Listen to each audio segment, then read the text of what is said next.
Welcome to the program Bachelor of Science. Myself, Dr. Shilpa Hinlekar, Assistant Professor at Government College of Arts, Science and Commerce, Kepe, Goa. The program is Bachelor of Science, third year. Subject is Botany, semester 5, and the course code is BOD 103. The course title is Economic and Medicinal Botany. The title of the unit, General Account of Economically Important Plants, and the module name is Fiber Yielding Plants, Jute and Agave. Outline. In this module, we are going to study the botanical description of jute and agave, the cultivation practices, the types of fibers and extraction, and the utilization of plant and plant parts. The learning outcomes. At the end of this module, the student would be able to describe the characters of plants, they will be able to explain the cultivation practices and understand the types and extraction of fibers. They will also be able to list the uses of plants. The botanical name, today's topic is Corchorus capsularis. It belongs to family Tileaceae and the common name is jute. This is the herbarium sheet of jute, that is Corchorus capsularis, and here we have a single flower of Corchorus capsularis, and this particular slide shows the cultivation which is done of jute, that is in the field. Now coming to the description of the jute plant, these plants are herbaceous, they are annuals 4.5 meters high. The stem is cylindrical and branched. The leaves are glabrous, oblong, acuminate and toothed. The flowers are small, in cymes, in groups of 2 to 5 or more. Here you can see in the image, this is the flower wherein you will have groups of 2 or 5 or more. The sepals are 5, yellow, pale yellow or they are green in color. And the petals, here you can see the petals are yellow in color. They are entire or split. The stamens are many. In this image you can see these are the stamens which are many, and the ovary is round or elongated and pentacarpillary. Syncarpous with axile placentation, and the seeds are small. There are about 40 species of jute distributed throughout the tropics. Only 8 species occur in India. Both the species, Corchorus capsularis and Corchorus oletorius, yield a bast fiber of great commercial importance. That is nothing but it is jute.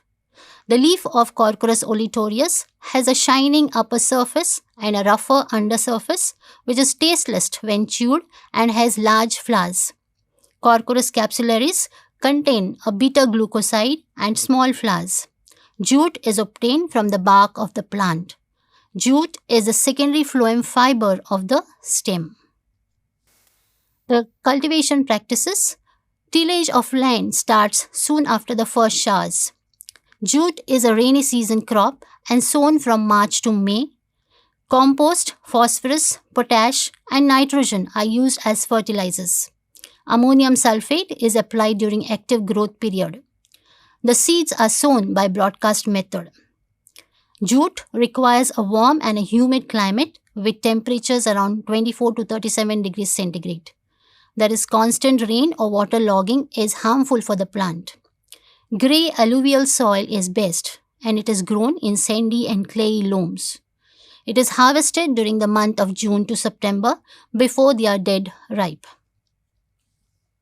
This is the process of harvesting. Once the jute is being harvested, after 120 to 150 days, when the flowers are shed, the plants are harvested with the help of sickles close to the ground or above. They are in flooded conditions, they are uprooted. They are left in the field for 3 days for the shedding of the leaves, and the jute stems are made into bundles for steeping into water. The fiber extraction. The jute plant fibers lie beneath the bark and surround the woody central part of the stem. To extract the fibers from the stem, the process is carried out in the following stages. These are the stages where the fiber extraction is done, wherein initially there is a bundle stock. This is followed by retting process. And then we have the stripping process, which is followed by washing of the jute fibers. Then excess of water is squeezed and then it is sun dried, and this is followed by baling process and packing, which is again the last process, that is the storage and transport is done of the jute fibers. The retting process. It is a process in which the fibers in the bark get loosened and separated from stalk due to removal of pectins, gums, and mucilaginous substances. This is due to the combined action of water and microorganisms. The tied bundles of jute stalks are taken to the tank or ponds or to streams. The fibers would get loosened there and then separated from the woody stalk. The bundles are steeped in water at least 60 to 100 centimeters depth. The process is completed in 8 to 30 days. When the barks separate out easily from the stick or the wood, the fibers are ready for extraction, and retting can also be done by chemical processes. The second method is stripping, wherein the fiber extraction is done, removing the fibers from the stalk after retting. This is done by any one of the methods. It may involve either the single plants are taken and their fibers are taken off, or a handful of the stalk is taken and broken by to and fro motion in water, or the washing of the stalk is done first by standing in waist deep water and then stripping. In this image, you can see the stripping of the fibers is done. First, initially it is kept in water and later on it is separated by means of the stripping process wherein each fiber is separated. The third process involves the washing and drying, wherein the extracted fibers are washed in clean water. The dark color of the fibers can be removed by dipping them in tamarind water for about 15 to 20 minutes and then again washed in clean water. After squeezing excess water, the fibers are hanged on bamboo railings for sun drying for about 2 to 3 days. This is followed by the fourth process, that is baling and packing, wherein the jute fiber is graded. It is packed into kacha bales, about 250 pounds, for use in home trade. They are then transported to jute market or direct to a jute mill. In this image, you can see the process of drying that is being carried out when it is hanged onto the bamboo strips, and then the bales are being made out of the jute fiber. The structure of the jute fiber. Jute is a bast fiber obtained from the stem, that is a secondary phloem. The fiber cells are longer in length and lignified, bearing a silky luster. Longest fiber cells occur in the stems of the longest internodes. Fiber cells of jute are much shorter than those of hemp, flax or cotton. Spinning by ordinary method becomes difficult since they are short. Hence, the use of jute fiber is limited to coarse fabric only. The fiber of C. oletorius is frequently finer, softer, stronger and more lustrous than that of Quercus capsularis. It has either a yellowish, reddish or a greyish color depending upon the nature of the retting water. The fiber of Quercus capsularis is whitish and called as white jute by the thread. Coming to the uses, it is an important textile fiber next to cotton. It is a cheap fiber. The jute fiber is spun into yarn, and yarns of good quality are used for fabrics, for coarse sacking and packing material. It is also used to make twines, ropes, paper and as a filling material.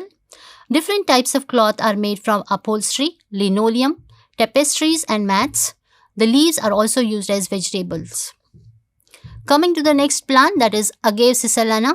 It belongs to family Asparaceae and the common name is sisal hemp. In this image, you can see the inflorescence of Agave cisalana, and this is the image or it's a habit of the plant, that is agave. Coming to the description, it is a tropical succulent perennial of 1.5 to 2 meters height. It's an evergreen plant.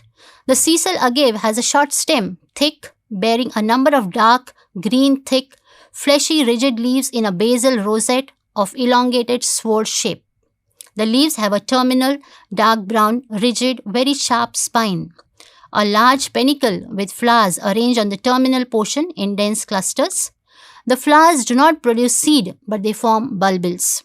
Bulbils are borne in the axils of the brachioles of the inflorescence after flowering. Flowers are yellowish-green in color. Here you can see the yellowish-green flowers, and this is the inflorescence which is there in the form of a panicle. And this image shows the habit of the cisalana plant, that is Agave cisalana. And here you can see the pointed leaves. Coming to the cultivation practices, Agave cisalana is a tropical succulent plant that needs full sunlight and moderate water availability. It grows best in regions with an average annual rainfall of 800 to 1000 millimeters or less. The maximum temperature should not exceed 32 degrees centigrade with minimum temperatures of 5 degrees centigrade. It is damaged by frost and does not tolerate hail or waterlogging. The plant grows well on a dry, permeable, sandy loam and drought resistant. The propagation is usually carried out by bulbils or suckers. Bulbils are grown in nursery beds and seedlings are transplanted when 20 to 30 centimeters in height. The leaves are cut for fiber between the third and the fourth year after planting. The oldest leaves are cut close to the trunk. Each plant yields about 250 to 300 leaves during its lifetime, that is 7 to 8 years. The fiber is strong, coarse, somewhat harder or more flexible than Manila hemp. The fiber extraction. The fiber is extracted by a process known as decortication. The leaves are crushed, they are beaten and brushed away by a rotating wheel set with blunt knives so that only fibers remain. For production on large estates, the leaves are transported to a central decortication plant where water is used to wash away the waste parts of the leaf. The fiber is then dried, brushed and baled for export. Proper drying is important as fiber quality depends largely on moisture content. Artificial drying has been found to result in better grades of fiber than sun drying. Fiber is subsequently cleaned by brushing. The dry fibers are machine combed and sorted into various grades. The lustrous fiber strands, creamy white 100 to 125 centimeters in length, are fairly coarse and inflexible. Sisal fiber is especially valued for cordage use because of its strength, durability, ability to stretch, affinity for certain dyes, and resistance to deterioration in salt water. The uses. The leaves of agave yield a valuable fiber, a well-known sisal fiber. They are planted along the railway embankments, roadsides, and suitable for hedging and fencing. They may also be planted to check soil erosion. Sisal wax is used in the preparation of polishing compositions and in manufacturing of carbon papers.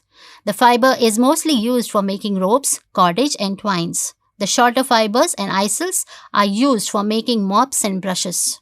In recent years, it is also used for making coarse fabrics. The flower stalk sap of A. siciliana can be used to make beer, a brandy-like spirit. The central buds are cooked and eaten as a vegetable. Sisal leaf waste has been used for cattle and rabbit feed. Leaf waste also has been used as a material to produce biofuel, that is methane.